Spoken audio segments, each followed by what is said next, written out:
პირველი მოგზაურობით დავიწყოთ, როდესაც ანტარქტიდაზე ფეხი დადგი. რაც ვნახე, ყველანაირ წარმოდგენას და მოლოდინს გადააჭარბა. სულ მიკვირდა, რომ როგორ შეიძლება უჯბაზე, მყინვარწვერზე ან რაღაც ჭაუხზე უფრო გროტესკული ან უფრო მოსანატრებელი რამე არსებობდეს თქო.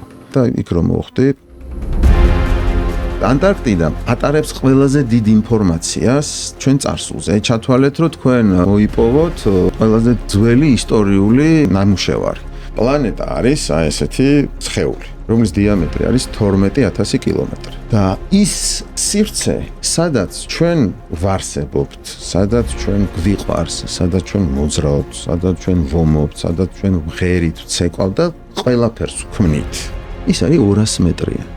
და აი ამ წვრილ აპში ეს ამხელა ყინული არის როგორც კლიმატის კონტროლი. ის რომ ეხა გაფუჭდეს და გამორთო. ეს უზარმაზარი ყინულის მასა, რომელიც იმდენია, რომ დადნეს ოკეანის დონე აიწევს 50-60 მეტრით. ბათუმი, ფოთი, სოხუმი არ არსებობს, ქუთაისი სამტრედიამდე შემოდიხარ რა, სულ წყალია. აი როგორც თელ ამ 300 მეტრიან აპში კონდიციონერი არის ანტარქტიდა. აი ზუსტად ეგეთი კონდიციონერია სვანეთისთვის ენგურის მყინვარი. სვანი რო ესეთია, კოშკი რო ესეთია, მაჩუბი რო ესეთია, ტყის ზოლი რო აქ არის, მინდორიც აქ, მყეცა აქ. აი ეს ყველაფერი აირევა, დაცხება, მყინვარები როცა აღარ იქნება. ჩვენ გვინდა რომ ისეთი რაღაც გავაკეთოთ, რაც ცოტა ადამიანსაა გაკეთებული და არც ერთ ქართველს. რატო აირჩიეთ ეგ? გადაჩვეულები ვართ დიდი საქმეების კეთებებს.